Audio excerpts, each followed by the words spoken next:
Olá, bom dia! Bom dia, paz do Senhor, como vocês estão, como tem passado? Hoje foi o dia que o Senhor fez, vamos se alegrar nele. Hoje nós vamos continuar nosso devocional, que a gente faz por esse livro, do Café com Deus Pai. Vamos lá, vamos começar? Glória a Deus, meu povo, sejam bem-vindos. Hoje nós vamos para o dia 10 de março. E a palavra-chave de hoje é renascimento.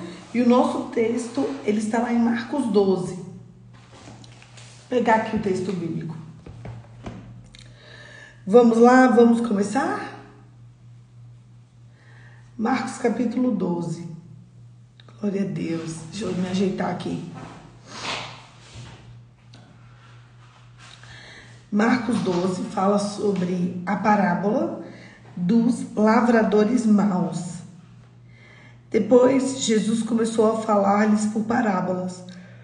Um homem plantou uma vinha, pôs uma cerca em volta dela, construiu um lagar, edificou uma torre e arrendou a vinha aos lavradores. Depois, ausentou-se do país.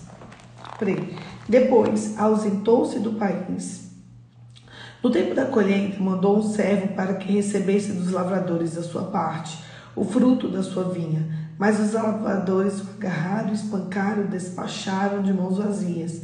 De novo, enviou outro servo. Eles bateram na cabeça dele, o insultaram, mandaram ainda o outro servo e este o mataram. Muitos outros lhe enviou, dos quais espancaram uns e mataram outros. Restava-lhe ainda seu filho amado. Por fim, mandou o filho, pensando, meu filho eles respeitarão. Mas os tais lavradores disseram entre si, este é o herdeiro, venham, vamos matá-lo. E a herança será nossa. E agarrando o filho, mataram e lançaram fora da vinha. Que fará, pois, o dono da vinha? Virá e exterminará aqueles lavradores e entregarão a vinha aos outros? Vocês ainda não leram nenhum trecho das Escrituras? A pedra que os construtores rejeitaram, essa veio a ser pedra angular. Isso procede do Senhor e é maravilhoso aos nossos olhos. E procuravam prender Jesus, porque entenderam que ele havia contado essa palavra contra eles. Mas temiam o povo, então eles deixaram fora e foram embora. A questão do imposto. E enviaram a Jesus alguns dos fariseus e dos herodianos para que apanhassem alguma palavra. Chegando, disseram-lhe, mestre, sabemos que o Senhor é verdadeiro e que não se importa com a opinião do outro, porque não olha a aparência das pessoas, mas, segundo a verdade, ensina o caminho de Deus. É lícito pagar imposto a César ou não? Devemos ou não pagar? Mas Jesus, percebendo a hipocrisia deles, respondeu, por que vocês estão me colocando à prova? Traga-me um denário para que eu o veja. Eles trouxeram e Jesus lhe perguntou, de quem é essa figura na inscrição? Eles responderam, de César. Então Jesus disse, dê a César o que é de César e a Deus o que é de Deus. Os saduceus e a ressurreição. Então alguns saduceus disseram não haver ressurreição. Aproximaram-se de Jesus e lhe perguntaram, mestre, Moisés nos deixou escrito que se um homem morrer e deixar a mulher sem filhos e os irmãos desse devem casar-se com a viúva e gerar descendentes para o falecido. Havia 7 irmãos, o primeiro casou e morreu sem deixar filhos. O segundo casou com a viúva e morreu, também sem deixar a descendência. Nós vamos falar da viúva negra, porque a mulher só mata os maridos. Vamos lá. Cadê?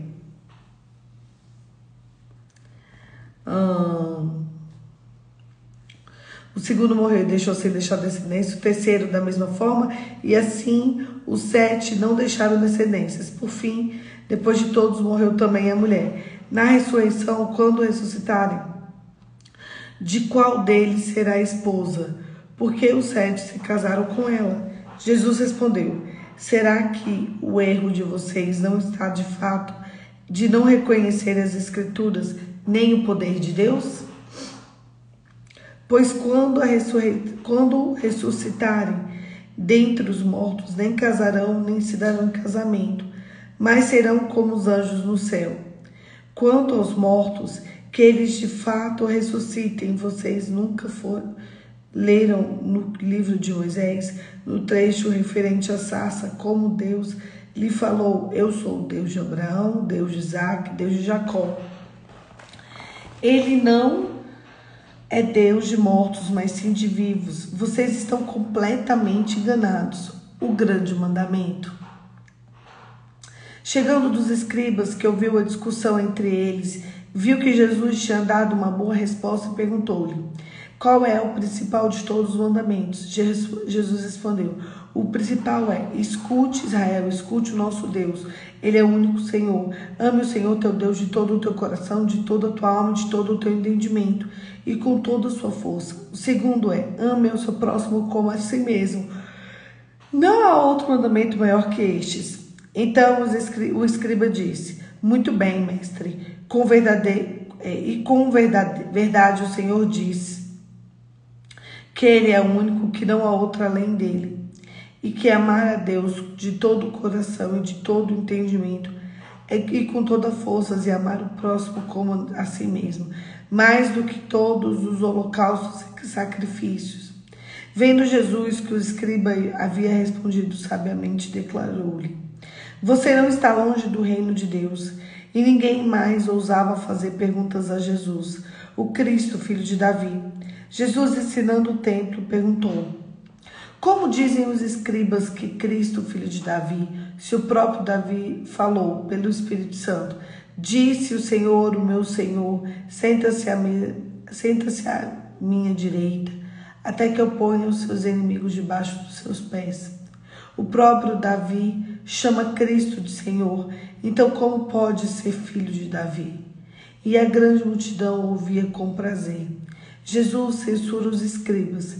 E ao ensinar, Jesus dizia: cuidado com os escribas que gostam de andar com vestes, talares e das saudações das praças. Buscam as primeiras cadeiras nas sinagogas e os primeiros lugares que havia nos banquetes. Devoram a casa das viúvas e, para justificar, fazem longas orações. Estes sofrerão um juízo muito mais severo. A oferta da viúva pobre. Sentado diante da caixa de ofertas, Jesus observa como o povo lançava o dinheiro. Ora, muitos ricos depositavam grandes quantias. Vindo, porém, uma viúva pobre lançou 2 pequenas moedas, correspondente a um quadrante, e, chamando os discípulos de Jesus, disse: em verdade vos digo que essa viúva pobre lançou nessa caixa de ofertas mais do que todos os outros ofertantes, porque todos deram aquilo que sobrava, porém, da sua pobreza, deu tudo que possuía, todo o seu sustento. Só um instante. Glória a Deus. Vamos para o texto do Café com Deus Pai. Dia 10 de março, da morte nasce vida. Quando morremos para as coisas terrenas, nascemos para as sobrenaturais. Digo-lhe a verdade, que se o grão de trigo não cair na terra e não morrer, continuará ele só, mas se morrer, dará muitos frutos. João 12, 24. A germinação da semente de trigo nos ensina muitas coisas. Da morte nasce vida. O grão de trigo enterrado na terra morre e então se rompe para a germinação. É assim que gera uma planta, o pé de trigo. Só morrendo, dando-se a si mesmo, pode produzir fruto, cumprindo o propósito para o qual foi criado. Quando a nossa mesa, como um alimento para saciar a fome. Aprendemos com esse exemplo que quando morremos para as nossas vontades, quebramos o orgulho de sermos independentes, e então assumimos as condições de filho de Deus por meio do sacrifício de Jesus, pois só morrendo para as coisas do mundo, as verdades geradas pelo Pai se tornam realidade em nossa vida. Entenda que sua vida só tem sentido quando vivida no formato que Deus estabeleceu. Isso não quer dizer que todas as suas escolhas sejam ruins ou erradas, mas que se não estiverem no centro da vontade do Pai, nunca o satisfarão. Talvez o grande desafio para essa geração em que vivemos seja justamente quebrar o orgulho em que cada um de nós vive do jeito, sem buscar o que Deus Pai preparou para nós. Eu convido você a abrir o seu coração para Deus e entregar aos pés dele tudo o que impede você de viver uma vida plena, todos os traumas que a vida lhe causou, gerando em você certas feridas, pecados que você cometeu e que precisam ser deixados para que você viva as coisas do alto. Entenda que Deus tem uma vida para você. Deixe morrer a semente do eu para que ela possa germinar o propósito de Deus na sua vida. O título de hoje é Da Morte Nasce Vida. Quando morremos para as coisas terrenas, nascemos para as sobrenaturais. Eu vou falar uma coisa séria aqui para vocês. Quanto mais eu tiver dentro de você, menos a presença do Espírito Santo. Jesus diz: quem quer vir após mim, negue-se a si mesmo, tome sua cruz e me siga. Ou você começa a abrir mão de muita coisinha sua, ou você não vai viver o sobrenatural. Tem uma frase que eu li recentemente que ela diz assim: um dia você vai perceber que chegar em casa e jantar com a sua família é algo sobrenatural. É tudo que você pode ter. E às vezes você chega dentro de casa e vai jantar com a sua família e reclama de tudo. Reclama do menu, reclama da casa, reclama do gosto, reclama das pessoas, reclama de cada um. Qual vai ser o dia em que você vai chegar dentro de casa e saber que jantar com a tua família bem saudável é sobrenatural? Quantas pessoas dariam tudo para ter o que você tem hoje? Para ter uma família, para ter filhos, para ter um marido, para ter uma esposa, para ter uma casinha, um carrinho, uma coisinha.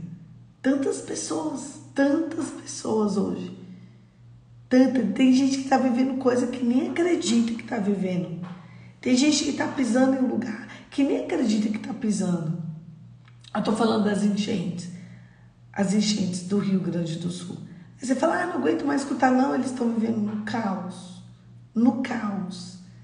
Nem eles acreditam que aconteceu. Imagina, você está aí na sua casa, fazendo sua rotina, com toda a sua família, e de repente vir uma água, uma chuva, e acabar com tudo. Eles perderam tudo, não sobrou nada. Tem gente que não sobrou nem casa. Isso é muito pesado. Eles estão dormindo num abrigo, comendo marmita de voluntário. Gente, isso é muito cruel. Isso é muito pesado. Não só isso, imagina. Você tá bem, com seu filho bem, sofre um acidente e morre aí. Você daria tudo para ter ele no jantar de novo. É ou não é?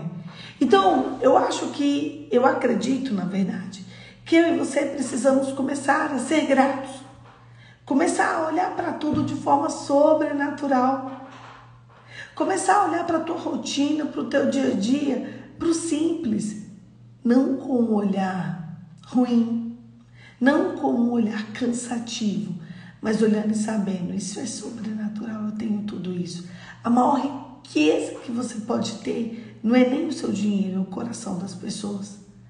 É o coração de quem te ama. Essa é a maior riqueza que você pode ter. Você precisa aprender a amar. Eu vou falar de novo.